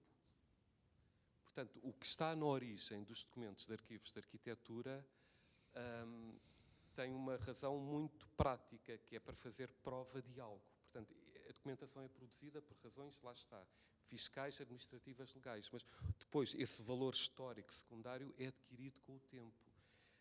O que, portanto, isso depois leva para outras questões, que é, portanto, e nós vemos muitas vezes nas instituições de memória, arquivos, bibliotecas, museus, etc., aquilo que é mostrado e que as próprias instituições de memória apostam é parte. Há duas dimensões. É a parte espetacular, não é? Iconográfica, os desenhos coloridos, etc., que são uma ínfima parte. E depois, portanto, essas mesmas instituições de memória estão a divulgar apenas, lá está, uma pequeníssima parte do trabalho daquele arquiteto, desenhador, engenheiro, etc. Portanto, e dessa forma contribuindo explicitamente, intencionalmente ou não, para divulgar apenas uma pequeníssima parte da obra daquele arquiteto, o que por sua vez depois leva a outras questões também, que é dessas mesmas instituições de memória privilegiarem aqueles arquitetos mais mediáticos, deixando todo um conjunto muito significativo, que por diferentes razões tem uma obra menos mediática, sendo que muitos que não o são têm de facto uma obra de excelência. Portanto, no fundo era apenas estas reflexões, digamos, que eu queria deixar aqui. Eu queria acrescentar já agora, acho que estás a falar da parte administrativa e financeira, que também é criada nos gabinetes privados, não é? E que efetivamente são um bocadinho descurados. Mas estes documentos, que normalmente não chegam aos arquivos, não é? Ficam para trás porque são papéis que não têm as imagens bonitas, ajudam também a saber fazer ali um traçado um pouco social e também económico do período de atividade do próprio gabinete, não é? Podendo efetivamente até demonstrar alguns períodos económicos de crise económica ou de maior prosperidade, e é curioso que muitas vezes não é tido em conta. Eu quando fiz penso que vocês sabem, quando eu fiz o levantamento dos projetos de arquitetura do arquiteto onde estive a trabalhar, no plano de classificação acabei por colocar também essa parte administrativa, financeira e outras tantas, que ainda irá ser feito. E eu acho que é muito importante também se perceber às vezes as oscilações económicas, financeiras, o que foi ganho, o que não foi ganho, ao longo da atividade de um gabinete de arquitetura.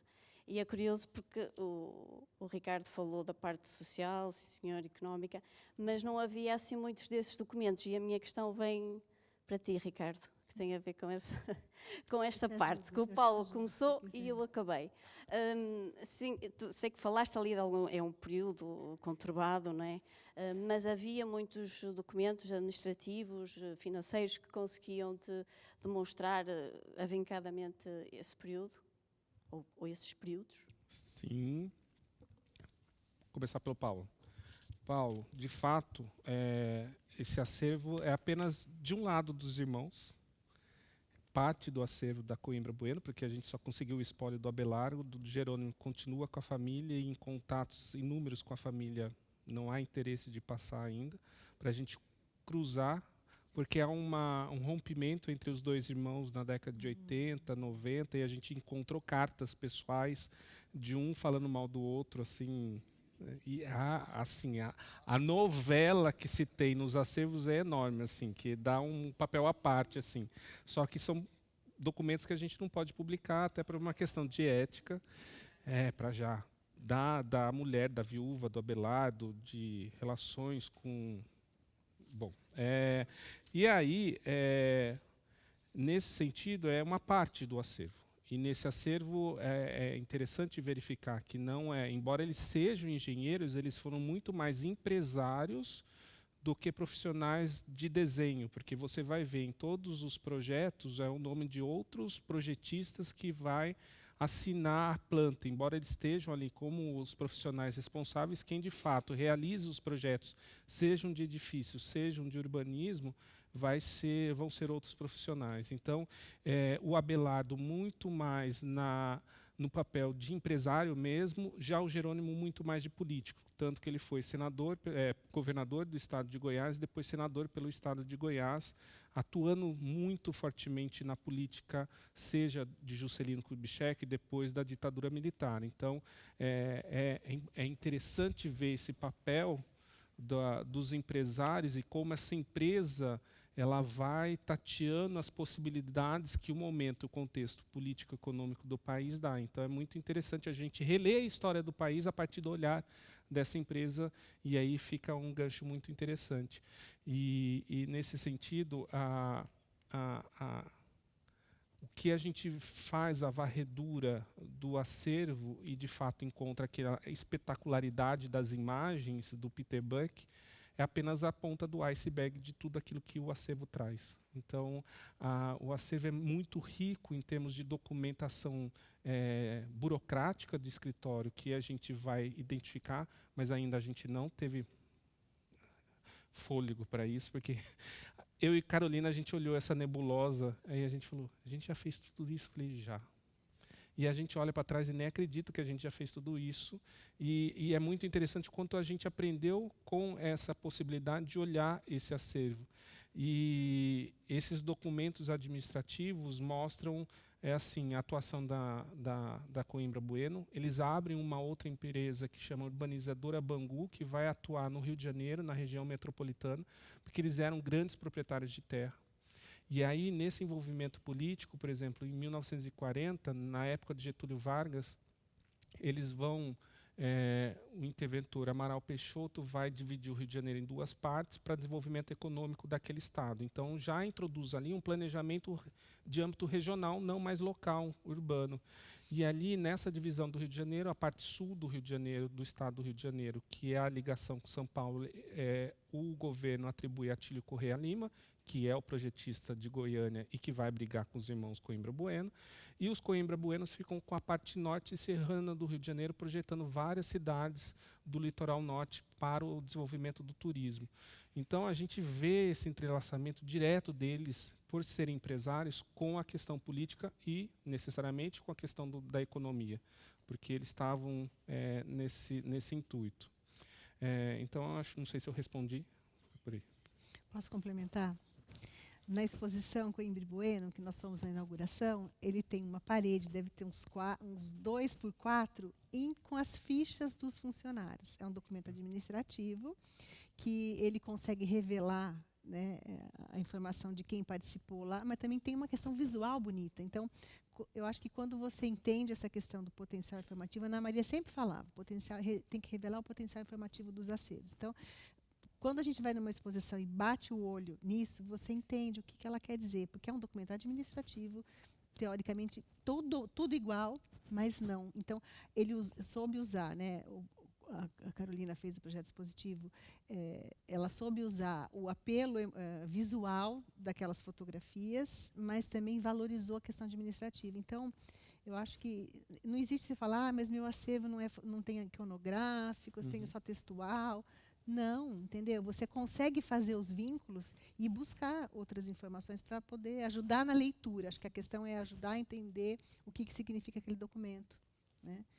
Então, acho que isso aí. Você tem um administrativo bem legal, que foram aquelas fichas de funcionário. Com relação aos profissionais, por exemplo, a gente já descobriu, e vai ser um artigo feito agora pela Sandra, sobre os profissionais que atuaram em Goiânia, que não eram nem o Atílio, nem o Armando de Godoy, que são os mais importantes urbanistas na relação com o plano, mas aqueles que vão desenhar são todos engenheiros vindos da Alemanha.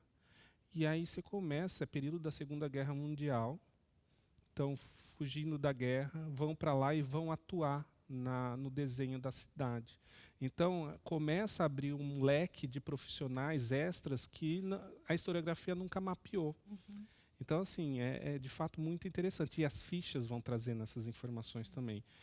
E nada estava estruturado e ordenado. A gente pegou isso do jeito que a transportadora pôs na caixa, bagunçado, veio para a gente bagunçado. Então, tinha esse problema também de manter uma ordem na leitura do acervo. Thalita e eu estivemos lá com a Carolina e nós vimos essa ficha e falamos, isso aqui tem que estar na exposição, né? Então, a maneira de colocar acho que foi excepcional.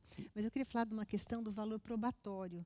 Quando a gente fala de salvaguardar esses documentos, os processos de licenciamento de obras, eu não estou pedindo pelo valor da pesquisa, porque eu quero estudar, porque eu fiz isso. Eu conheci pelo lado do potencial informativo. Aqueles processos vão instruir as intervenções no patrimônio edificado agora, né? Então, a gente tem que falar do valor probatório dessa documentação, porque eu acho que na questão de você conseguir recurso ou de visibilidade, o probatório sensibiliza mais o gestor que vai te arrumar recurso para isso, né? Então, lembrando que esse documento é de produção corrente, tem alguém lá fazendo isso, até de formato digital, né, em alguns lugares, mas de guarda intermediária e de avaliação, são classificados como de valor permanente, né? Você não elimina aquela documentação, mesmo que você digitalize e tudo mais. E a gente tem passado no Brasil por um processo de sensibilização grande, porque muita gente com essa coisa agora do vou mandar, as municipalidades contratam empresas de digitalização, eu quero eliminar isso daí, depois vou jogar tudo fora. Não, isso não. Então, o desafio do físico ainda permanece, o desafio do digital não é futuro, é agora, já está até passado, porque a gente já tem uma massa documental acumulada aí nos nossos repositórios, né, nossos servidores aí, então a gente precisa enfrentar isso realmente com muita seriedade. E a gente é meio inconsequente ainda, porque muitos trabalhos, muitos documentos originais a gente levou para exposição. Aí, para São Paulo já vai tudo reprodução, né? Então, e interessante é verificar agora em Goiânia a mulher que trabalha na cantina da universidade, que está a galeria da exposição, foi lá e encontrou o avô dela na ficha. Então, só isso já valeu muito ali. A exposição está em Goiânia, porque, de fato, muitos dali trabalharam na construção daquela cidade. Cris. Que está lá no fundo, acho que está gravando, Cris, também. Aí tem uma lá, pergunta aqui, lá atrás, e depois acho que vem para a Cris. Lá e depois já fica com esse, Cris. Olá. Meu nome é Marília, sou arquiteta. E primeiro eu queria parabenizar vocês por esse trabalho. Há 10 anos atrás, quando eu entrei pela primeira vez no arquivo da minha cidade, no Brasil, a minha vontade foi eu saí de lá e eu queria chorar, porque eu vi a documentação do jeito que estava e foi chocante para mim. Meu sonho era ter um arquivo desse jeito lá. Qual cidade? E aí a gente entra na parte do Ricardo. Eu sou de Goiânia. Ai, olha que coincidência. Fiz o meu trabalho de graduação sobre Goiânia, sobre o patrimônio de Goiânia. Eu tenho uma tatuagem aqui com os desenhos dos Coimbra Bueno. Nossa, que isso! É stalker, gente. É stalker. Estudo Goiânia já tem 10 anos, então, para mim é muito emocionante, pessoal, estar vendo Goiânia aqui no Porto, a cidade que eu moro desde o ano passado. Estou aqui na Universidade do Porto, a partir de agora, desde ontem, com contrato assinado, com bolsa de financiamento da FCT, para realizar uma pesquisa sobre Goiânia, mas agora, no caso, sobre as obras do Paulo Mendes da Rocha, em Goiânia. A gente tem 4 obras lá e elas estão aqui no acervo. Então, essa junção Porto, Goiânia, tenho feito disso a minha vida. Fiz o meu mestrado em Goiânia entre 2019 e 2021, antes da pesquisa do Ricardo, que teria feito uma diferença enorme. Eu estudei a história da Praça Cívica em Goiânia. Com certeza, essas fotografias, essas plantas, essas descobertas todas desse arquivo teriam feito muita diferença na época, me fizeram muita falta. Foi muito difícil pesquisar em Goiânia, tentar achar essa documentação, tentar achar essa história e me deparar com a falta de informações, com pessoas que não queriam liberar mesmo. A gente tem um grande fotógrafo em Goiânia que o espólio dele todo está com um dos sobrinhos, e o sobrinho não quer liberar. Ele cobra coisa de 50, 100 euros por imagem. E é super difícil. Então, a gente tem que ir atrás da história da nossa cidade. Por acaso, hoje, Goiânia faz 92 anos. Então, a Nossa, cidade... gente, é muita coincidência tudo. Até arrepia. Então, estou emocionada. Compartilho com vocês agora a minha emoção de estar aqui, estar escutando da minha cidade nesse momento. O resgate da história da minha cidade, eu acho que eu tenho feito disso um pouco da minha vida. E aí, ressaltar a importância do trabalho de vocês e dessa junção, dessa troca de informações, para a gente levar um pouquinho dessa história, para não deixar a nossa história perder. Porque eu tenho visto as obras na cidade de Goiânia, as obras do próprio Paulo Mendes, da arquitetura moderna, abandonadas e descaracterizadas. É muito triste, e eu tento o tempo todo mostrar um pouquinho, criar uma sementinha, dar um passinho para mostrar, pelo menos para os meus amigos em Goiânia, a importância da nossa arquitetura, e que não é porque é uma cidade nova que não se deve ser preservado, e não é porque é uma cidade nova que não pode ter um arquivo, que não deve ter seu arquivo valorizado, seu arquivo estudado. Então, assim, não é propriamente uma pergunta, mas eu quero muito ver as fichas dos trabalhadores, porque eu quero ver se eu acho meu avô também. Gente. Marília, eu estava apresentando e eu vi o seu sorriso. Eu falei, gente, quem que é aquela menina?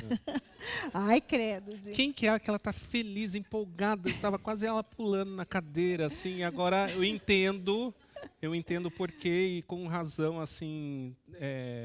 Que bom, assim, que a gente pôde contribuir um pouco. Entenda, a pesquisa histórica é assim. A gente nem tudo, nunca tem tudo, sempre lacunas, sempre faltam as peças do quebra-cabeça. Isso que é bonito, né? Porque senão a gente para, né? Pois, não é?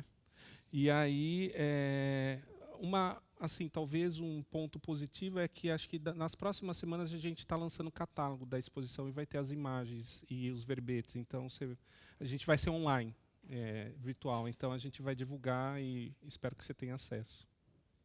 Obrigado.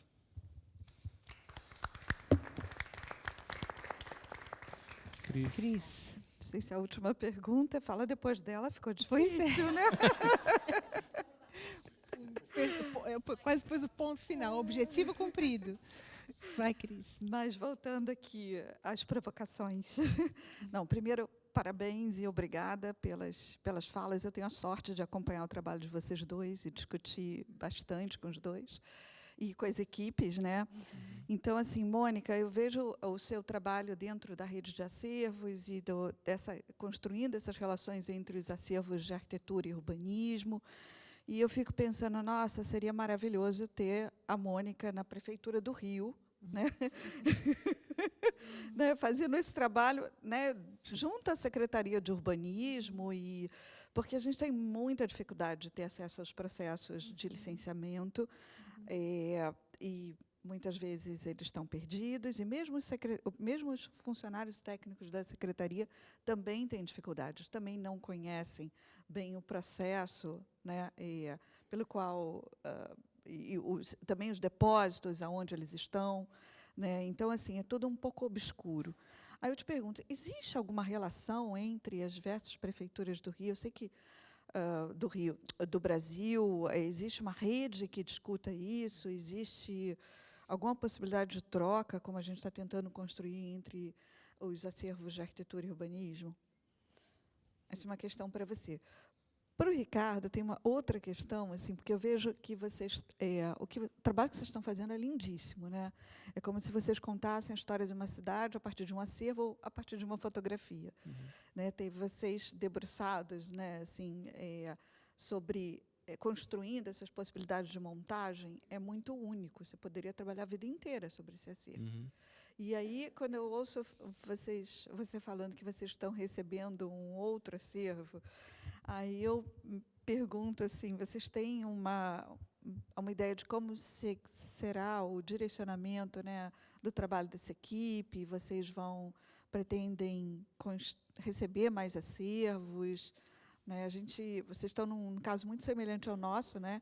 Que são acervos dentro de uma universidade pública, federal, que não tem verba direcionada para isso. Como é que você vê a atuação de vocês em relação à política de aquisição desses acervos? É isso. Posso, senão eu esqueço o que eu vou falar. Cris, é assim, todo município teria que ter seu arquivo institucionalizado, né? Porque eu posso ter o arquivo depositado em alguma secretaria, numa unidade, bom, mas tem que ter o seu arquivo institucionalizado. Esse arquivo, a rigor, ele faria parte do SINAR, que é o Sistema Nacional de Arquivos, né? E quem faz o Arquivo Nacional seria o cabeça do Sistema, né, Nacional de Arquivos. A gente tem o CONARC, e eu participo no CONARC do segmento dos arquivos públicos municipais. Foi uma seleção pública, participo, né, eu e Nádia, que Nádia é titular de São José dos Campos, as duas de São Paulo. Nós tentamos, e Maria Tereza estava no CONAR nessa época. Maria Tereza é uma das grandes referências na arquivologia brasileira, ela não gosta que fale, mas ela é, né, concorda, né, Thalita? Maria Tereza tem muita experiência, pode até falar melhor do que eu, mas o que acontece?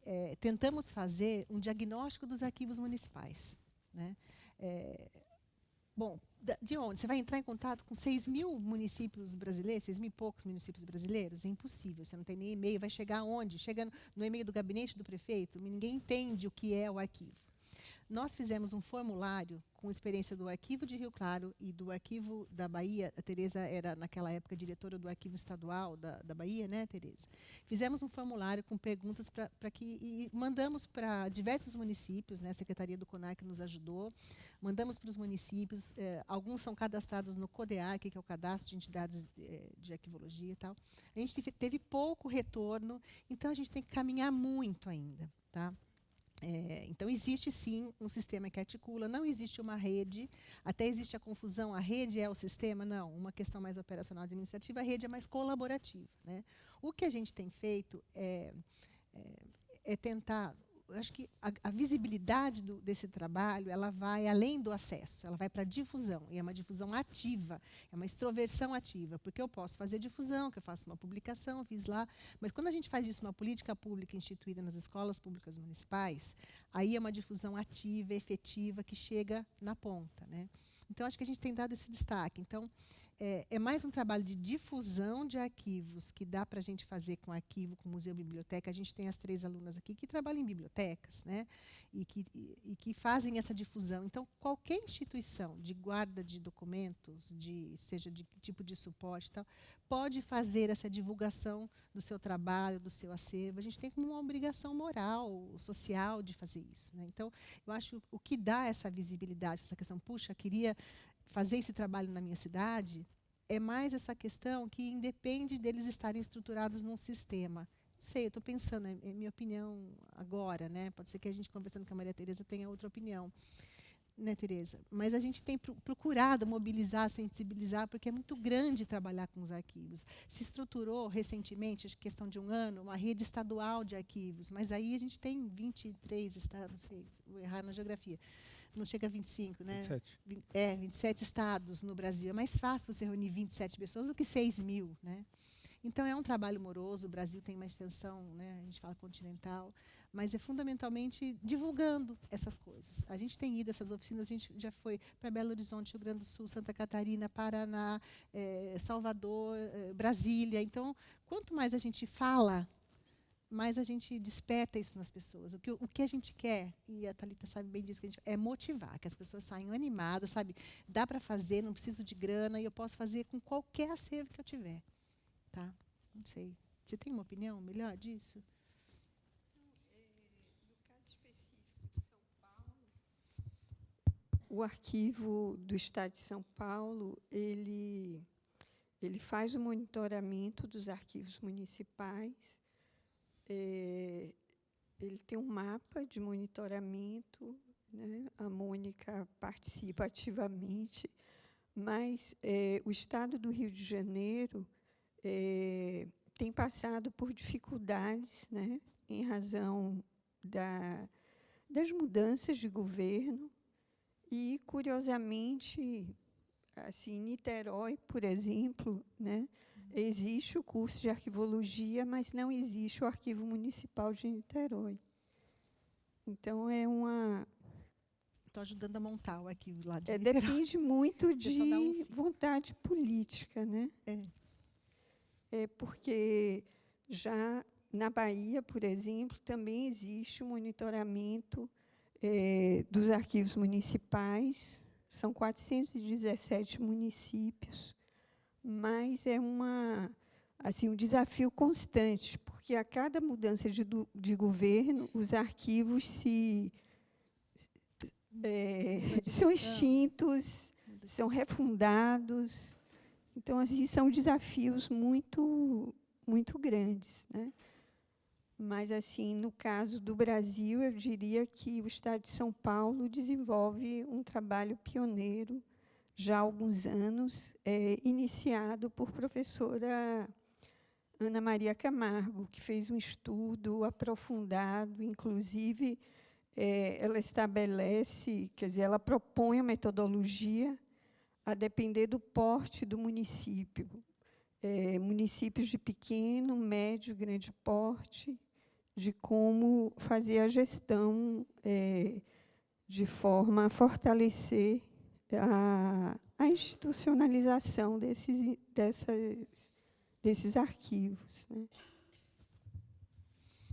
Isso é uma tarefa. Vamos lá, vai. Puxando um gancho, é interessante ver assim, qual história interessa contar. Que história nossos gestores interessam eles contarem sobre as nossas cidades? Estas oficiais, memorialistas, que vão nos documentos, ou aqueles documentos que a gente vê, muitas cidades do Brasil têm isso, que são pequenos livros que pessoas mais antigas contam e narram da sua cidade sobre, como narrativas históricas, mitológicas dos heróis, que são os pioneiros, que vão para lá e constroem a cidade e tornam essas personagens heróicas, né? Então, interessa trazer à tona essa outra história mais fatídica, mais dos fatos mais reais? Talvez não. Então, é um pouco aí o que eu deixo um gancho com você. E, Cris, de fato, é um trabalho para a vida toda. Eu não imaginava que um acervo ia dar tanto trabalho, porque minha pesquisa é outra, eu deixei ela sair dela, agora eu estou retornando, porque eu estou fazendo um atlas sobre cidades novas no Brasil. Tem mais de 330 cidades, e cada cidade tem uma história própria, com seus agentes, etc. E é um mundo à parte. E agora a gente está com o recebimento desse espólio do Oscar Niemeyer, que já estava no Centro de Planejamento Oscar Niemeyer da Universidade de Brasília.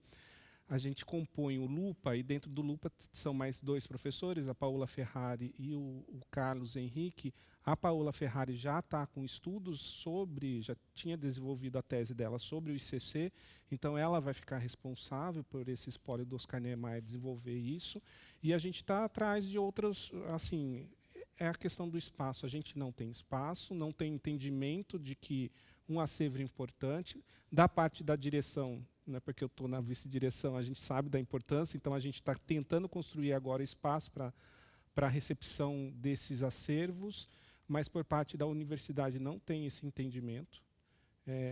E a gente vê isso nos editais de fomento, na pontuação que você vai remeter a um edital, exposição, estudo e pesquisa de acervos não traz pontuação nenhuma. Então, assim, é um trabalho a conta-gota. E eu estou interessado num espólio específico que eu já entrei em contato, que é do Darcy Aleixo Derenusson, que foi um engenheiro importante que fez o projeto para Boa Vista, uma capital também do Brasil, e que a gente já escreveu, já é em contato com a família, está todo o acervo lá, e ele está pensando e refletindo, achou interessante a possibilidade de doação, mas ele está refletindo se ele vai doar ainda. Pelo menos já sabe do nosso interesse. O do Atílio Correia Lima tem essa aproximação, vai, não vai, eles decidiram que não vai sair da casa de Petrópolis, vai ficar lá. E porque também eles querem doar com tudo. Ah, não, tem que expor a roupa do meu pai, tem que levar isso, tem que criar um boneco de cera, tem que fazer tudo. Aí já não dá, aí assim, é o que interessa de fato. É um pouco isso, é um desafio, né? Então é passo a passo. A gente viu que a gente deu um passo assim, enorme para nosso aprendizado, que era algo que eu nunca imaginei na minha trajetória profissional, enquanto professor, que eu ia migrar, não é migrar, mas é complementar, e está sendo incrível assim, essa participação. E estar aqui hoje, mais um passo nesse sentido. Obrigado, Cris. Só queria completar a questão da Cris, que a gente fica pensando, né? A pergunta é bom porque a gente avança. Eu acho que os municípios têm, os gestores têm dado importância ao documento de arquivo quando você fala de Tribunal de Contas, Ministério Público, né? Então, a gente tem mudado um pouco a nossa fala quando a gente se refere ao arquivo de Rio Claro. O arquivo é um órgão de gestão da informação. É algo estratégico, não é algo de história e memória. Porque todo mundo conhece como, olha o arquivo, olha que lindo, como era. Não, é como você precisa comprovar aquela atividade. Então, eu acho que essa é uma questão estratégica que a gente tem que pensar, enquanto está nas nossas instituições, de pensar nessa questão. Vamos fazer parcerias com o Ministério Público, que aí você sensibiliza o gestor e você ajuda nessa questão da institucionalização dos arquivos, né? Isso é fundamental. Inclusive, o que nós nos referimos ao exemplo de São Paulo, é o único estado que tem um convênio com o Ministério Público. O Tribunal de Contas também. E o Tribunal de Contas. Então, assim, eles percebem o arquivo como espaço de comprovação de direitos. A memória como informação estratégica. Não apenas como espaço de produção acadêmico-científica. Bom, então, podemos concluir agradecendo mais uma vez a Mônica e o Ricardo pelas valiosas contribuições que reforçam a importância e o significado dos arquivos de arquitetura como patrimônio documental, histórico e cultural. E os relatos das experiências demonstram que a preservação da memória é também compreender a trajetória social, política e urbana de nossas cidades. E nós podemos concluir que os arquivos são lugares de descobertas. Isso mesmo. Então, muito obrigada. A foto.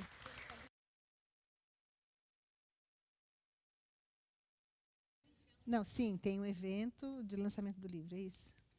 Ok.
Temos agora um breve momento com Paulo Batista dedicado ao lançamento do livro digital Cidades, Arquitetura e Arquivos no Contexto Ibero-Americano, a quem se juntará de seguida Joana Bastos e Paula André para o lançamento do livro Arquitetura em Lisboa.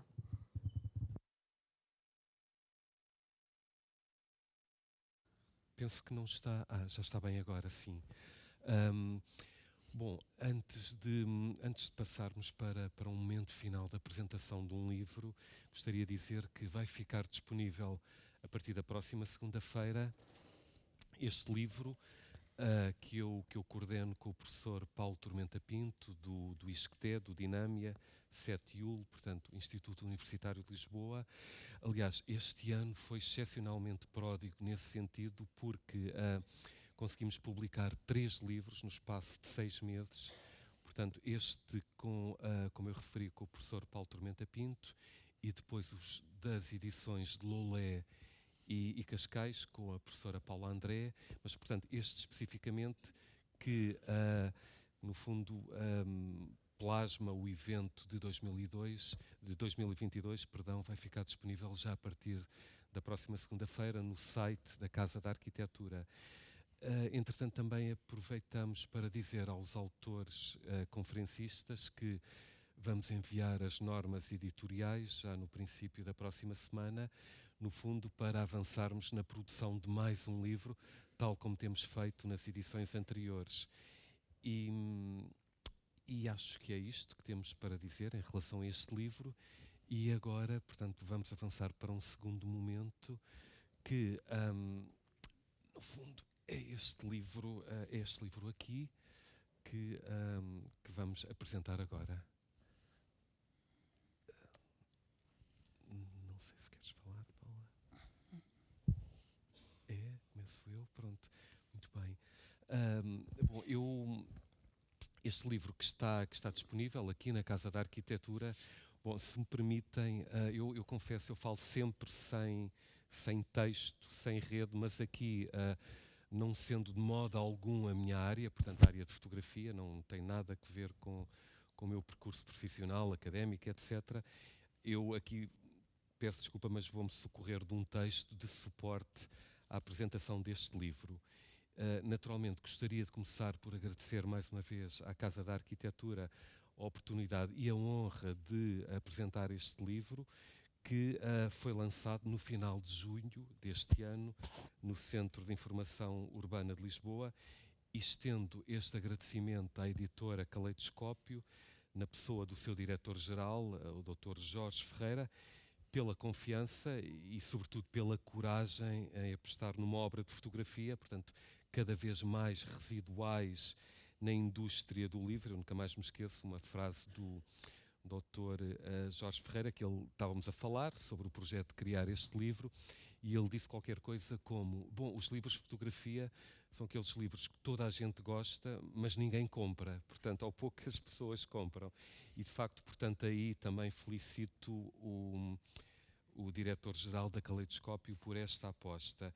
Depois também a José Coelho pelo design gráfico e a Michael Lewis pela tradução. É um livro bilingue, português e inglês, mas sobretudo às professoras Joana Malheiro e Paula André pelo extraordinário prefácio que fazem desta obra, e de facto acredito que fazemos melhor aquilo que nos propomos alcançar quando trabalhamos com aqueles que admiramos e inspiram, pelo que ter a colaboração de ambas neste livro é verdadeiramente um sonho, porque é disso, sobretudo, que se trata este livro, ou seja, muito mais do que um objetivo atingido, é a realização de um sonho.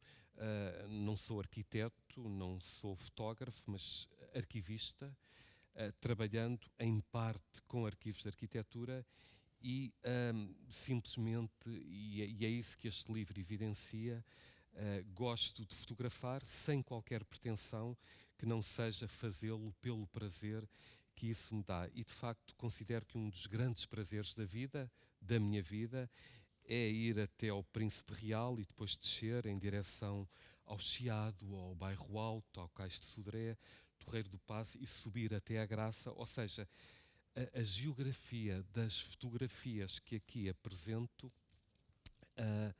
e vou avançar, a geografia das fotografias que aqui apresento constrói-se e desenvolve-se, sobretudo, e em relação e direção ao Tejo, tentando captar as possibilidades, as interseções, as rupturas, as permanências das inúmeras paisagens urbanas que vou redescobrindo e, portanto, na organicidade da arquitetura em Lisboa.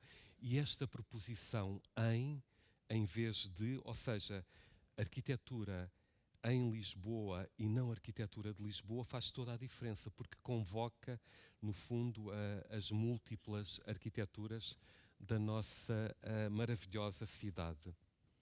E falei de paisagens urbanas porque, tirando a minha família, portanto, o meu tudo, princípio, meio e fim, é isto que eu gosto de fotografar, ou seja, as paisagens urbanas sem mapas, planos, internet, apenas caminhando pelas luzes e sombras de Lisboa, idealmente perdendo-me e reencontrando-me sucessivamente nesses momentos sem tempo e nas exigências do cotidiano, na formatação das rotinas, na imparável vertigem do instante, ou como agora se diz, na espuma dos dias, em que andamos sempre a correr, a tentar ganhar tempo ao tempo, como se isso fosse possível.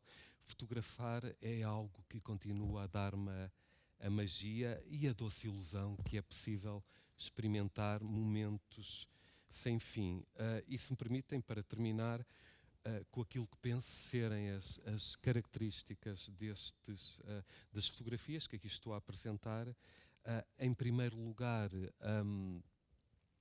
eu quase diria esta obsessão pela geometria, pela simetria, portanto, como eu penso que as perspectivas e ângulos aqui apresentados evidenciam, e depois também a presença humana, sobretudo para dar escala, para dar uma dimensão humana, lá está, a estas fotografias, e depois quase todas elas foram tiradas em dias de muito mau tempo, portanto com muitas nuvens, porque eu penso que as nuvens, portanto, conferem emoção, sentimento e drama às paisagens urbanas e de facto a arquitetura também é exatamente isso, ou seja, a capacidade de nos emocionar, inspirar. Bom, e mais uma vez quero agradecer-vos a presença aqui, e tornando este momento ainda mais inesquecível, porque no fundo, creio, resume-se tudo a isto, não é? Construirmos momentos que perdurem no tempo. Muito obrigado.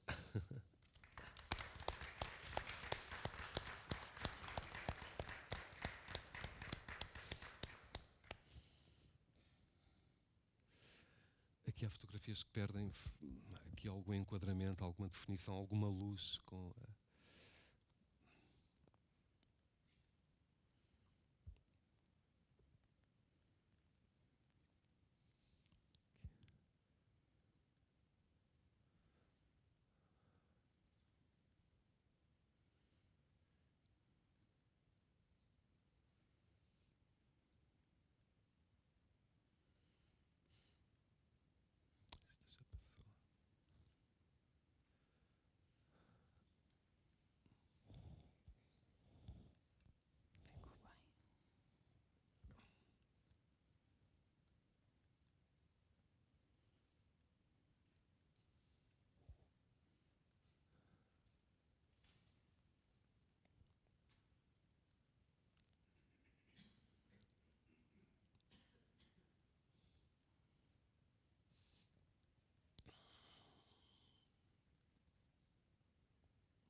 Com muita luz aqui. É o projetor.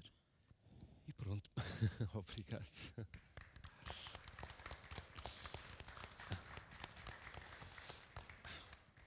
Pronto, acho que não. É. E se calhar agora vamos... Ricardo, queres juntar-te aqui para fazermos o encerramento Sim. Eu saio daqui. Está bem, ok. Então falas tu primeiro? Sim.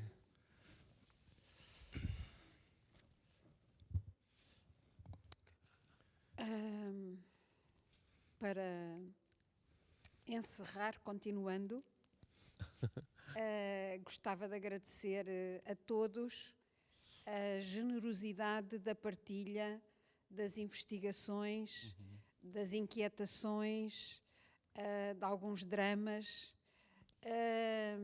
de muita emoção, como vimos no final, com um registro gráfico de tatuagem, é comovedor. E agradecer também muito ao Paulo estes enormes desafios e ao Ricardo também as partilhas desta organização e de voos futuros, estas leituras cruzadas de diferentes geografias de Espanha, do Brasil, de alguma ausência presente, como já falámos, que também é importante, e esperar que nos próximos encontros continuemos a ter muitas dúvidas, alguns queixumes e muitos mais projetos para o futuro, seja de presença real, seja de presença virtual, e obrigada a todos. Sim.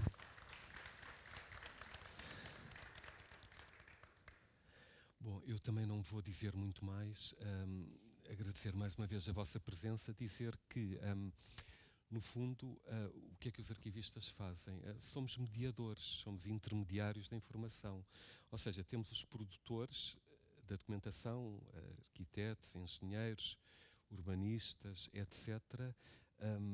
Portanto, os arquivistas são, no fundo, o intermediário entre os produtores da documentação e aqueles que vão utilizar, usufruir da mesma para diferentes fins, probatórios, de investigação, etc. E dizer que, bom, sobretudo nos tempos em que vivemos, não é? Em que pronto, um novo enquadramento político, etc., que, bom, as fake news e, de facto, os arquivos e os arquivos de arquitetura especificamente, bom, conservar esta documentação é uma exigência ética civilizacional, não é? Portanto, é algo que devemos fazer e, bom, agora projetando o futuro, para o ano vamos para a nossa 8ª edição, será na Faculdade de Arquitetura da Universidade de Lisboa, com a Joana Malheiro, e dizer que seguramente teremos muitos mais encontros e espero que nos voltemos a reencontrar. Muito obrigado.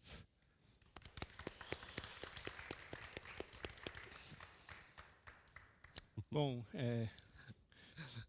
eu não esperava falar tanto hoje, mas eu fiz a inserção em cada apontamento porque eu acho importante a gente não só se colocar, mas fazer a troca com aquele que apresentou e nisso enriquecer mais essa temática.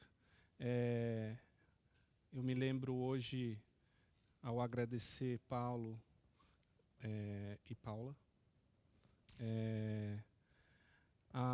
em 98 foi a primeira vez que eu entrei num arquivo. Eu era aluno ainda de graduação em São Carlos, e em São Carlos não existia escritório de arquitetura para a gente estagiar. Então, eu falo que a minha formação, junto com meus colegas, éramos 30 por ano, a gente se formou docente, porque a gente só sabia fazer pesquisa naquela escola. Hoje, dos 30, somos 24 professores espalhados pelo Brasil. A gente se formou pesquisador. E a primeira vez que eu entrei num acervo, era do IBGE, eu vi, sabe quando você é picado por aquela mosquinha, você fala, gente, que incrível é fazer uma pesquisa e descobrir, e poder viajar, entrar nas prefeituras e coletar material, e coletar um mapa que você abre, que fazia anos que estavam ali, ninguém, interesse zero. E isso me motivou enquanto pesquisador, e aqui estou depois de 26, quase 30 anos já de formado, podendo trabalhar com isso. E espero trabalhar sempre com isso. Então, acho que a gente tem essa missão, enquanto investigadores, pesquisadores, seja de que área for, de demonstrar a importância de acervos e arquivos para o nosso futuro, especificamente. Então, assim, agradecer a vocês, agradecer a todos que partilharam desse momento junto. E lembrar que amanhã tem mais, né? Amanhã é um momento de menos formal e mais relaxado da gente ver na prática a importância de preservar a nossa história. Obrigado. Obrigado.